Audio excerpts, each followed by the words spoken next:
कभी आपने खुद से पूछा है, हम इस संसार में क्यों आए हैं? हमारा जन्म किस उद्देश्य से हुआ है? क्या हम सिर्फ खाने, कमाने और मर जाने के लिए इस धरती पर आए हैं? या फिर हमारी आत्मा किसी महान उद्देश्य को लेकर आई है? हर दिन हम भागते हैं, काम, रिश्ते, जिम्मेदारियां, लेकिन रात को जब आंखें बंद होती है तो एक मौन सवाल भीतर से गूंजता है, मैं कौन हूं? मैं यहां क्यों हूं? इन सवालों ने ना जाने कितने ऋषियों को जंगलों में भटकाया, कितने योगियों को ध्यान में बैठाया, और शायद अब ये सवाल आपकी आत्मा को भी जगा रहे हैं। अगर आप भी इस प्रश्न से जूझ रहे हैं, आत्मा इस संसार में क्यों आती है, तो ये वीडियो आपके लिए ही है। अभी लाइक करें, चैनल को सब्सक्राइब करें और इस वीडियो को पूरा अंत तक देखें, क्योंकि हर भाग में छुपा है एक रहस्य, एक उत्तर, एक दिव्य संकेत। नीचे कमेंट करें, मैं आत्मा की इस यात्रा पर चलने को तैयार हूं, और हम साथ मिलकर इस जीवन के सबसे गहरे रहस्य से पर्दा उठाएंगे। हमारे भीतर जो शक्ति है, जो हमें जीवन देती है, वो आत्मा है। ना दिखाई देती है, ना छुई जा सकती है, फिर भी वही हमारा सच्चा स्वरूप है। शास्त्र कहते हैं, आत्मा नित्य है, शुद्ध है, बुद्ध है, मुक्त है। वो न कभी जन्म लेती है, न मरती है। तो फिर जन्म किसका होता है? जन्म होता है हमारे शरीर का, पर वो आत्मा का वाहन मात्र है। जैसे ड्राइवर गाड़ी बदलता है, वैसे ही आत्मा शरीर बदलती है। कभी सोचा है कि समुद्र का एक छोटा सा बूंद जब लहर बनकर किनारे पर आती है, तो वो अपने स्रोत से अलग तो नहीं होती, फिर भी कुछ समय के लिए स्वयं को अलग मानने लगती है। वैसे ही आत्मा परमात्मा से अलग नहीं है, पर जब वो ये मैं की भावना ले आती है, तब वो संसार में प्रवेश करती है। ये संसार एक मंच है और आत्मा एक कलाकार, जो विभिन्न किरदार निभाने आती है। कभी मां, कभी बेटा, कभी मित्र, कभी शत्रु। हर जन्म के पीछे कारण है कर्म। हमने जो किया वो लौट कर आता है। जो अधूरा रहा उसे पूर्ण करने के लिए आत्मा फिर आती है। हम सभी के जीवन में कोई ना कोई अधूरी कहानी होती है। कोई अपूर्ण प्रेम, कोई अधूरी सेवा, कोई कर्ज, कोई वचन। आत्मा उन अधूरी कहानियों को पूरा करने के लिए ही फिर लौटती है। कई लोग जीवन को सजा मानते हैं, पर शास्त्र कहते हैं जीवन एक अवसर है, आत्मा की मुक्ति का मार्ग है। जन्म इसलिए नहीं कि हम दुख भोगें, बल्कि इसलिए कि हम सीखें, समझें, जागे। हर दुख, हर संघर्ष आत्मा को कुछ सिखाने आता है। वो दर्द नहीं, दिशा है। कभी ध्यान से सुनिए, आपके भीतर कोई धीरे से कहता है, मैं यहां नहीं रुकना चाहता, मुझे घर जाना है। ये घर कोई स्थान नहीं, बल्कि वो स्थिति है जहां आत्मा पूर्ण होती है, शांत होती है, परमात्मा में लीन होती है।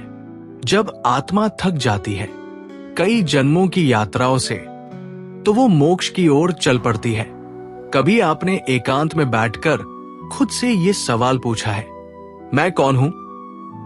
मैं वास्तव में क्या हूं? क्या मैं इस शरीर का नाम हूं, या इससे परे कुछ और? हर रात जब हम नींद में खो जाते हैं, तो शरीर वही रहता है, पर भीतर कुछ और जागता है। कुछ जो चेतना से भरपूर है, कुछ जो देखता है, महसूस करता है, लेकिन जिसे छू नहीं सकते। वही कुछ आत्मा है। ये आत्मा कोई साधारण तत्व नहीं, ये केवल शरीर में रहने वाली हवा नहीं है। ये वही है जिसे वेदों ने कहा, न जायते म्रियते वा कदाचित, जो कभी जन्म नहीं लेती, जो कभी मरती नहीं, जो सदा थी, सदा है और सदा रहेगी। आत्मा क्या है? इसे समझने के लिए हमें पहले ये समझना होगा कि ये क्या नहीं है। आत्मा शरीर नहीं है, नाम नहीं है, धर्म, जाति, संप्रदाय, लिंग या आयु भी नहीं है। ये सब शरीर के गुण हैं। आत्मा तो शुद्ध चैतन्य है, जिसे ना काटा जा सकता है, ना जलाया जा सकता है, ना बहाया जा सकता है, ना सुखाया जा सकता है। भगवद गीता के दूसरे अध्याय में श्री कृष्ण कहते हैं, नैन छिंदन्ति शस्त्राणि नैन दहति पावक न चैन क्लेद्यन्त्यापो न शोषति मारुता। हे अर्जुन, शस्त्र आत्मा को काट नहीं सकते, आग इसे जला नहीं सकती, पानी इसे गीला नहीं कर सकता और वायु इसे सुखा नहीं सकती, क्योंकि यह आत्मा भौतिक पदार्थ नहीं बल्कि दिव्य ऊर्जा है। हम शरीर को सजाते हैं, पोषण देते हैं, आराम देते हैं, परंतु आत्मा को भूल जाते हैं। जबकि शरीर तो एक अस्थाई वस्त्र है, जिसे आत्मा समय आने पर बदल देती है।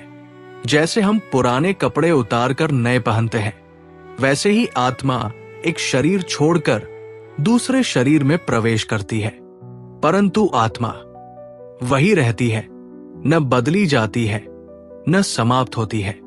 और यही आत्मा जिसे आज आप मैं कहते हैं, वही आपकी सबसे सच्ची पहचान है। क्या आपने कभी सोचा है कि जब कोई मरता है तो शरीर वही रहता है, पर उसमें कुछ नहीं होता? वही आंखें, वही चेहरा, वही हाथ पैर, लेकिन जीवन समाप्त हो गया। क्यों? क्योंकि वह ऊर्जा, वो आत्मा जो उस शरीर को चेतन बनाती थी, वो चली गई। वो जो गया, वो था आपका असली स्वरूप। वही आत्मा जब किसी नवजात शिशु के रूप में लौटती है, तो नया जीवन शुरू होता है। नई कहानी, नए संबंध, नई यात्रा। इसलिए जन्म और मृत्यु के बीच की ये जो यात्रा है, उसे जीवन नहीं, आत्मा का विद्यालय समझिए। कई बार लोग पूछते हैं, क्या आत्मा अकेली होती है? क्या वो इस ब्रह्मांड में अकेली भटकती है? नहीं, हर आत्मा अपने साथ परमात्मा की उपस्थिति लेकर आती है। हर आत्मा में ईश्वर की एक चिंगारी होती है। वही चिंगारी हमारे अंतःकरण में अंतरात्मा बनकर बोलती है। जब हम कोई गलत कार्य करने लगते हैं तो रोकती है। वही आत्मा हमें चेतावनी देती है, सच का मार्ग दिखाती है और हर पल हमें याद दिलाती है, तुम केवल शरीर नहीं हो, तुम इस संसार के नहीं, तुम उस परम ब्रह्मा के अंश हो। हां, बहुत बार, बहुत गहरे एकांत में जब हम मौन हो जाते हैं, तो आत्मा की उपस्थिति को महसूस किया जा सकता है। वो मौन जहां न कोई विचार हो, न कोई भावना, बस एक शांत, उज्जवल, दिव्य अनुभव हो। वही आत्मा बोलती है, वही ईश्वर झलकता है। योग, ध्यान, प्रार्थना, भक्ति, ये सब माध्यम है आत्मा को जानने के। तो अब जब आप अगली बार खुद को शीशे में देखें, तो केवल चेहरे को न देखें, उसके पीछे झांकिए। वहां एक दिव्य ऊर्जा है जो देख रही है, सोच रही है, जी रही है, और वही है आपकी आत्मा। यही आत्मा आपके जीवन की सबसे बड़ी यात्रा पर है, अपने उद्देश्य को खोजने की, समझने की और पूर्णता तक पहुंचने की। और ये वही यात्रा है जिसे हम अगले भागों में विस्तार से जानेंगे। यदि आपने इस भाग को ध्यान से सुना है, तो कमेंट में जरूर लिखें, मैं आत्मा हूं और अब जागरूक बनना चाहता हूं। ये शब्द आपकी जागृति का पहला कदम होंगे।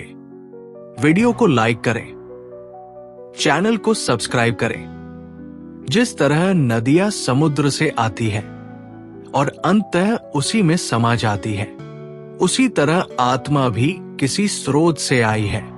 एक दिव्य स्रोत, एक असीम स्रोत, जिसे हम कहते हैं परमात्मा। हमारी आत्मा कोई भटकी हुई चिंगारी नहीं है, बल्कि ईश्वर का ही एक अंश है। वेदों में लिखा है, अंशी अंशवत भवति। जिस तरह अग्नि की एक छोटी चिंगारी भी उसी अग्नि के गुणों को लिए होती है, वैसे ही आत्मा भी परमात्मा के गुणों से परिपूर्ण होती है।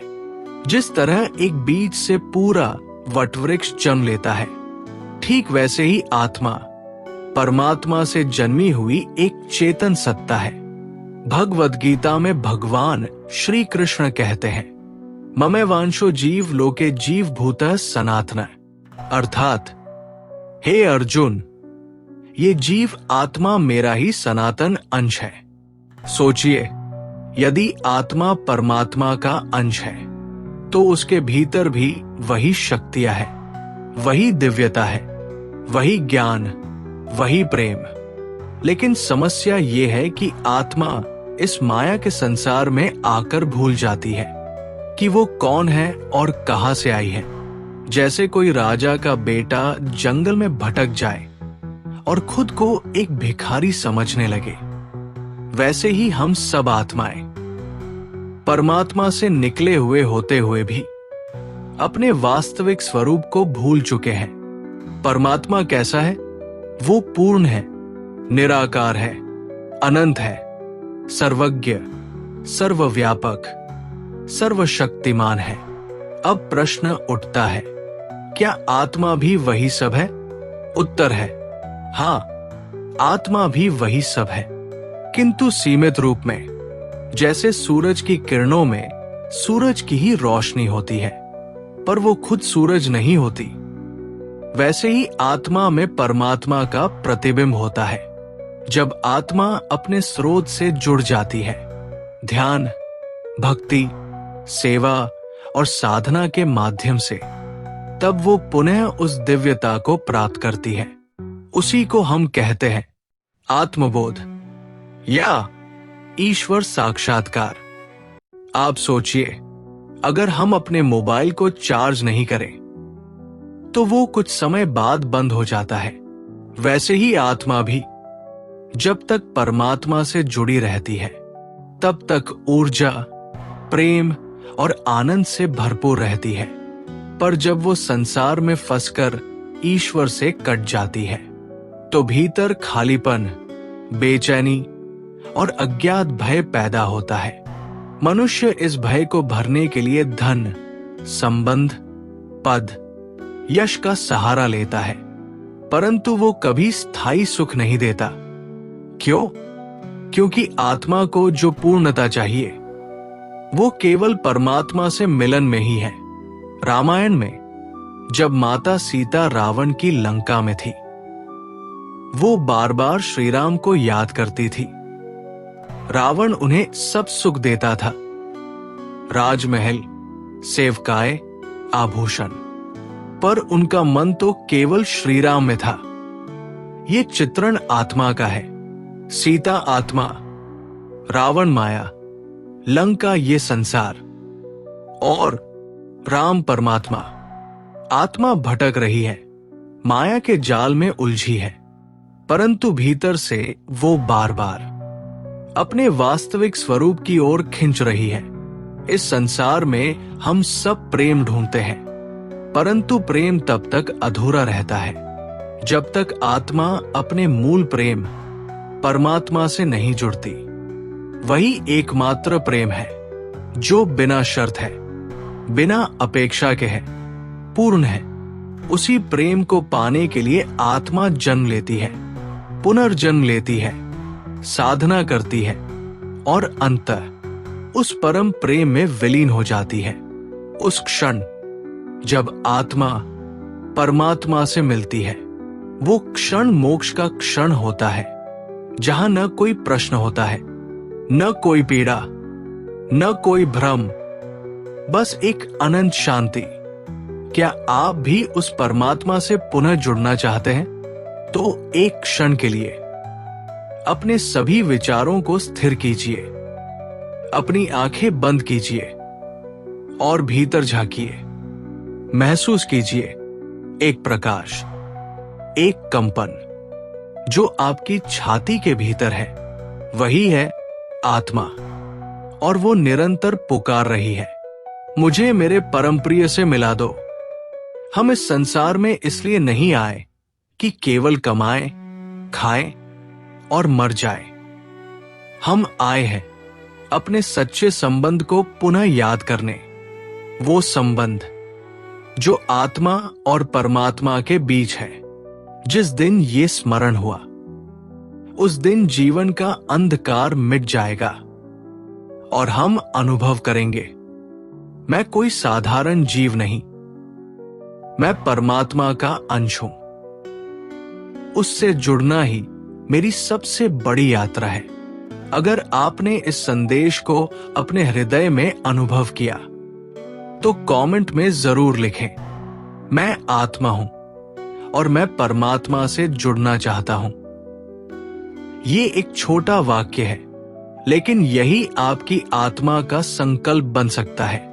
वीडियो को लाइक करें, चैनल को सब्सक्राइब करें और अगले भाग में जुड़िए, जहां हम जानेंगे आत्मा की पृथ्वी पर यात्रा के बारे में, जन्म, पुनर्जन्म और कर्म के रहस्यों को। क्या आपने कभी सोचा है क्यों कोई व्यक्ति धनी घर में जन्म लेता है और कोई झोपड़ी में? क्यों कोई बचपन से बीमार होता है तो कोई स्वास्थ्य और आनंद से भरा? क्यों कोई बचपन में ही त्याग कर देता है संसार तो कोई सारा जीवन भौतिक सुखों में उलझा रहता है? ये सब मात्र संयोग नहीं है, ये सब आत्मा की यात्रा का परिणाम है। ये यात्रा जो जन्म से पहले शुरू होती है और मृत्यु के बाद भी जारी रहती है। जब आत्मा एक शरीर को छोड़ती है तो वो नष्ट नहीं होती, वो केवल एक अवस्था से दूसरी अवस्था में प्रवेश करती है। जैसे एक दीपक बुझाया जाए और दूसरे दीपक को उसी लौ से जलाया जाए, वैसे ही चेतना एक शरीर से दूसरे में प्रवाहित होती है। इस चक्र को कहते हैं संसार का चक्र या संसार का आवागमन। इसमें आत्मा बार बार जन्म लेती है, मृत्यु को प्राप्त होती है, फिर से जन्म लेती है, जब तक वो अपने कर्मों से मुक्त नहीं हो जाती। श्री कृष्ण भगवद गीता में कहते हैं, कर्मण्येवाधिकारस्ते मा फलेषु कदाचन, अर्थात तुम्हारा अधिकार केवल कर्म करने में है, फल में नहीं। हर आत्मा इस संसार में एक अदृश्य लेखा जोखा लेकर आती है, जिसे हम कहते हैं प्रारब्ध कर्म। और जो कर्म हम इस जीवन में करते हैं वे बनते हैं संचित और क्रियमाण कर्म। ये कर्म ही तय करते हैं कि आत्मा को अगला जन्म कहां मिलेगा, मानव, पशु या किसी और योनि में। यही कारण है कि कोई जन्म से बुद्धिमान होता है तो कोई क्रोधी, कोई शांत तो कोई हिंसक। ये सब आत्मा के पिछले संस्कारों का प्रभाव है। 1. स्वध्यान, सेल्फ रिफ्लेक्शन। हर दिन कुछ क्षण अपने आप से प्रश्न करें, मैं कौन हूं, मुझे क्या चाहिए? ये आत्मा को जागृत करता है। 2. सत्संग, डिवाइन एसोसिएशन। जिनके संग आप बैठते हैं वे आपके विचार बन जाते हैं। संतों की वाणी सुनना माया को हटाता है। 3. नामस्मरण, मंत्र जपा। नाम का जाप माया की परतों को धीरे धीरे काट देता है। नमः शिवाय, राम राम, हरे कृष्ण, कोई भी मंत्र जिसे आप हृदय से करें। 4. सेवा, सेल्फलेस सर्विस। जब हम स्वार्थ छोड़कर सेवा करते हैं तब माया की पकड़ कमजोर होती है। 5. वैराग्य, डिटैचमेंट। वस्तुओं से प्रेम करो, लेकिन उन्हें ईश्वर से बढ़कर मत समझो। इसी को कहते हैं विवेक। माया से लड़ना कठिन है, पर नाम लेकर चलना, ईश्वर की शरण लेना, वो हर आत्मा को पार लगाता है। जिस दिन आत्मा कहेगी, अब मुझे नहीं चाहिए ये मोह, मुझे चाहिए मेरा मूल, मेरा परमात्मा, उसी दिन माया का पर्दा हट जाएगा और सत्य की किरण भीतर से चमक उठेगी। अगर आपने कभी माया में उलझकर खुद को खोया है और अब आत्मा की रोशनी पाना चाहते हैं, तो कमेंट करें, अब मैं माया से परे आत्मा में जीऊंगा। ये केवल शब्द नहीं, आपकी आत्मा की दिशा बन सकती है। वीडियो को लाइक कीजिए, चैनल को सब्सक्राइब कीजिए और अगले भाग में जुड़िए, जहां हम जानेंगे आत्मा का विकास कैसे होता है, कैसे एक आत्मा साधारण से दिव्य बनती है। जब आत्मा माया के जाल से बाहर निकलती है तो उसकी यात्रा शुरू होती है आत्मिक विकास की। ये विकास केवल शरीर के बढ़ने का नाम नहीं है, बल्कि उस प्रकाश को पाने की यात्रा है जो हमारे भीतर छुपा हुआ है। इस संसार में हर आत्मा का एक उद्देश्य होता है, अपने भीतर के दिव्य स्वरूप को पहचानना और उस परम आनंद में लीन होना। परंतु जब तक आत्मा विक्षिप्त होती है, मन के मोहमाया में उलझी रहती है, तब तक वो असली खुशियां नहीं पा सकती। इसलिए आत्मा का विकास आवश्यक है ताकि हम अपने वास्तविक स्वरूप से जुड़ सकें। साधना वो मार्ग है जो आत्मा को अंधकार से प्रकाश की ओर ले जाता है। साधना के प्रकार अनेक हैं, जैसे ध्यान, प्रार्थना, कीर्तन, जप और योग। इन सब का उद्देश्य है मन की चंचलता को शांत करना और आत्मा के साथ संपर्क स्थापित करना। जब साधना में प्रेम जुड़ जाता है तो वो भक्ति बन जाती है। भक्ति वह शक्ति है जो आत्मा को परमात्मा के करीब ले जाती है। मीरा की भक्ति, तुलसीदास का प्रेम और संत कबीर की निष्ठा, ये सब हमें सिखाती है कि प्रेम से बड़ा कोई साधन नहीं। सेवा वो माध्यम है जो आत्मा को निस्वार्थ बनाता है। जब हम सेवा करते हैं बिना किसी अपेक्षा के, तो हमारा मन शुद्ध होता है। सेवा से मन का अहंकार घटता है और आत्मा की ऊर्जा बढ़ती है। आत्मबोध का अर्थ है अपने वास्तविक स्वरूप की अनुभूति। जब हम ये समझ जाते हैं कि हम केवल शरीर नहीं हैं, बल्कि दिव्य चेतना है, तब हमारा जीवन पूरी तरह से बदल जाता है। ये अनुभूति हमें स्थिरता, शांति और आनंद प्रदान करती है।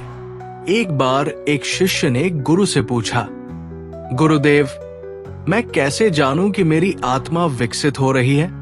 गुरु ने मुस्कुराकर कहा, जब तुम अपने अंदर अनावश्यक क्रोध, भय और लोभ कम होते देखोगे, जब तुम दूसरों के दुख में खुद को पाओगे और जब तुम बिना किसी स्वार्थ के प्रेम कर पाओगे, तब समझो तुम्हारी आत्मा विकसित हो रही है। तो आज से अपनी आत्मा के विकास की यात्रा शुरू कीजिए।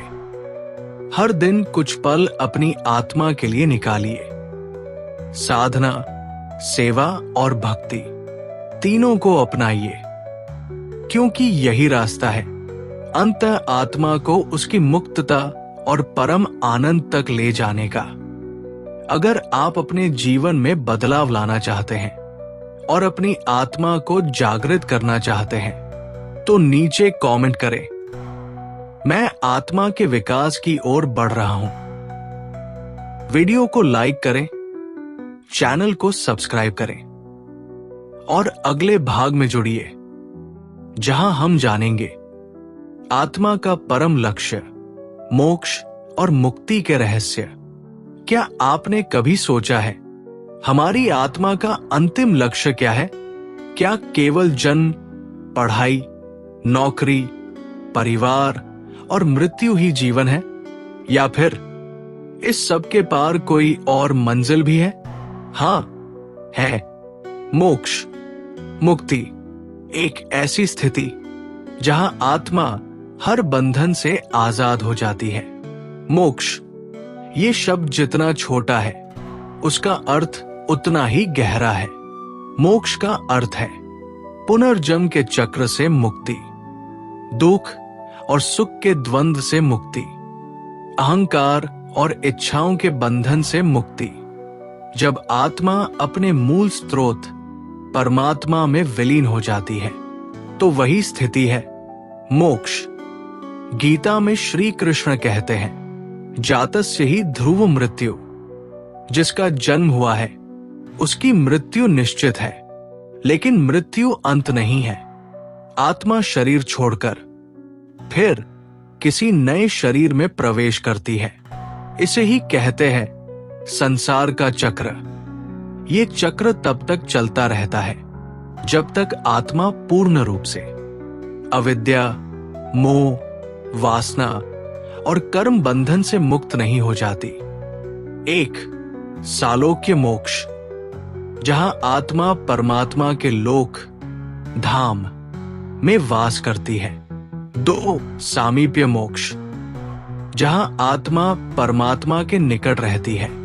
तीन सारूप्य मोक्ष, जहां आत्मा को ईश्वर जैसा दिव्य रूप प्राप्त होता है। चार सायुज्य मोक्ष, जहां आत्मा परमात्मा में पूरी तरह विलीन हो जाती है, जैसे बूंद समुद्र में। मोक्ष केवल विद्वानों का विषय नहीं है, ये हर आत्मा का जन्म सिद्ध अधिकार है। लेकिन उसके लिए चाहिए सच्चा प्रयत्न, अनुशासन और परम श्रद्धा। तीन मुख्य मार्ग बताए गए हैं मोक्ष की प्राप्ति के लिए।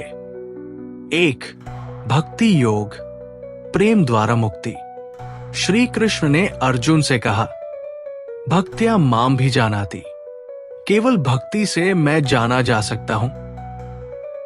भक्ति वह शक्ति है जो आत्मा को परमात्मा की गोद में पहुंचा देती है, बिना किसी तर्क, बिना किसी डर। राम, कृष्ण, शिव, जिससे भी प्रेम हो, उसके चरणों में आत्मा समर्पण करे, वही भक्ति का प्रारंभ है। दो ज्ञान योग, आत्मबोध द्वारा मुक्ति। ज्ञान योग का अर्थ है मैं कौन हूं? इस प्रश्न का उत्तर खोजते रहना। जब आत्मा को यह बोध हो जाता है कि मैं शरीर नहीं, चेतना हूं, तब वो संसार के बंधनों से ऊपर उठ जाती है। ज्ञान, विवेक, वैराग्य, ये ज्ञानियों के तीन स्तंभ है। तीन कर्म योग, निस्वार्थ सेवा द्वारा मुक्ति। कर्म योग सिखाता है कर्म करो, लेकिन फल की इच्छा के बिना। जब हम सेवा भाव से, प्रेम से, बिना किसी स्वार्थ के कर्म करते हैं तो धीरे धीरे अहंकार गलता है और आत्मा हल्की होकर मुक्त होती है। कुछ लोग सोचते हैं कि मोक्ष मरने के बाद मिलेगा, लेकिन सच्चाई ये है मोक्ष अभी भी संभव है जब आपका मन शांत हो जाए, जब इच्छाएं थम जाएं, जब हर क्षण में ईश्वर की अनुभूति हो। तब आप यहीं इसी जीवन में मोक्ष को छू सकते हैं। श्री कृष्ण कहते हैं, निर्द्वंद्व नित्य मुक्ता। जो सुख दुख से परे है वो सदैव मुक्त है। एक संत नदी किनारे ध्यान करते थे। एक शिष्य ने पूछा, गुरुदेव, क्या आपको मोक्ष मिल गया है? संत मुस्कुराए और बोले, जब मैं जीवन को स्वीकार करता हूं, हर परिस्थिति में ईश्वर को देखता हूं और किसी से कुछ नहीं चाहता, तब मैं मुक्त हूं। शिष्य ने फिर पूछा, तो मृत्यु के बाद आप कहां जाएंगे? संत बोले, कहां जाना है ये मेरा काम नहीं, मुझे तो बस ईश्वर में रहना है, चाहे इस जीवन में या अगली अवस्था में। जब आत्मा को भोग में रस नहीं रहता, अकेलेपन में शांति मिलती है। क्रोध और अभिमान स्वाभाविक रूप से घटने लगते हैं और भीतर से प्रेम, करुणा और दया की अनुभूति होती है।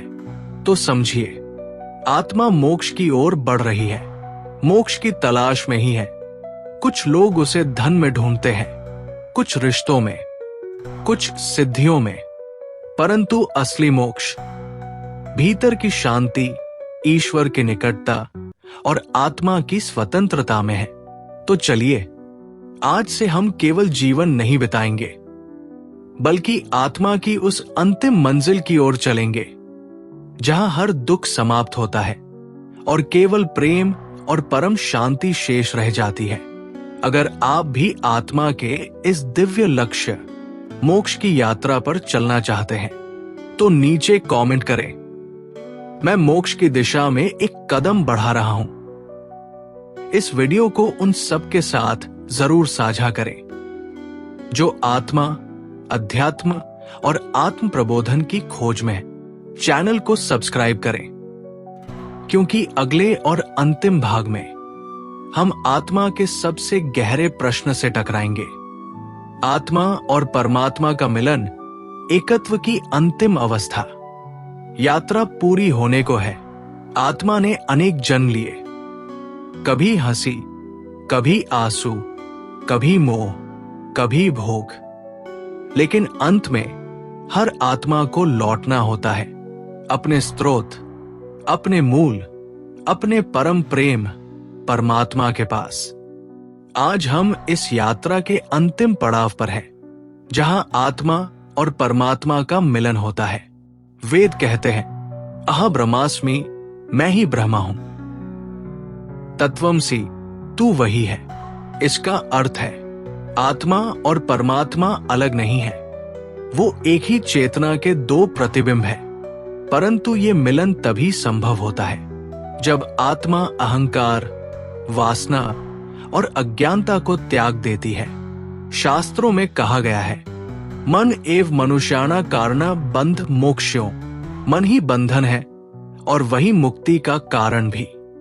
जब मन पर अज्ञान की धूल जम जाती है, तो आत्मा अपने ही स्वरूप को भूल जाती है। लेकिन जैसे जैसे साधना, सेवा और भक्ति से ये धूल साफ होती है, तो आत्मा को पहली बार अपने परमात्मा का प्रतिबिंब दिखाई देता है, अपने ही भीतर। द्वैत का अर्थ है दो, पर अद्वैत का अर्थ है केवल एक। जब साधक इस अनुभव में प्रवेश करता है कि मैं और भगवान अलग नहीं है, मैं उसी का अंश नहीं, मैं वही हूं, तब वो अवस्था अद्वैत की है। ये कोई विचार नहीं, ये अनुभव है। एक ऐसा अनुभव जिसमें समय, स्थान, अहंकार सब विलीन हो जाते हैं। जब आत्मा अपनी पहचान छोड़ देती है, अपने कर्मों को समर्पित कर देती है और ईश्वर को ही अपना सर्वस्व मान लेती है, तब परमात्मा स्वयं आत्मा को बाहों में भर लेते हैं। ये मिलन ना आंखों से देखा जा सकता है, ना शब्दों में पूरी तरह बताया जा सकता है। ये केवल अनुभव किया जा सकता है, अपने भीतर, अपने मौन में। कभी आपने सोचा, मीरा, राधा, कबीर, सूरदास, ये कौन थे? ये वो आत्माएं थी जिन्होंने प्रेम की अग्नि में खुद को जला दिया, और फिर बचा सिर्फ ईश्वर। प्रेम इतना गहरा था कि मैं मिट गया, तू ही रह गया। यही मिलन है। श्री कृष्ण गीता में कहते हैं, माही पार्थ व्यपाश्रित्य येपि स्युः पापियों ने स्त्रियों वैश्यास तथा शूद्रास्तेपि यान्ति परांगते। जिस किसी ने मुझे पूर्ण समर्पण कर दिया, वो चाहे किसी भी स्थिति में हो, वो मेरे में लीन हो जाता है। वही है आत्मा और परमात्मा का मिलन। जब आत्मा परमात्मा से मिलती है, तब न कोई प्रश्न बचता है, न कोई दुख, न कोई इच्छा। बचता है तो बस शांति, पूर्णता और वो अनंत आनंद जिसे शब्दों में नहीं बांधा जा सकता। ये मिलन ही है जीवन की सच्ची उपलब्धि। यही है परम सत्य। एक युवक हर दिन एक सवाल लेकर साधु के पास जाता, मैं परमात्मा को कैसे पाऊं? साधु हर बार मुस्कुराकर कहते, जब तू अपने सवाल छोड़ देगा, तब वो तुझे खुद मिल जाएगा। वर्षों बाद जब युवक मौन में चला गया, अहंकार छोड़ा और केवल प्रेम में बहा, तब एक दिन उसने आंख बंद की और भीतर एक दिव्य आवाज गूंज उठी, मैं कभी तुझसे अलग नहीं था। वही था आत्मा और परमात्मा का मिलन। साथियों, ये जीवन केवल भोग के लिए नहीं है।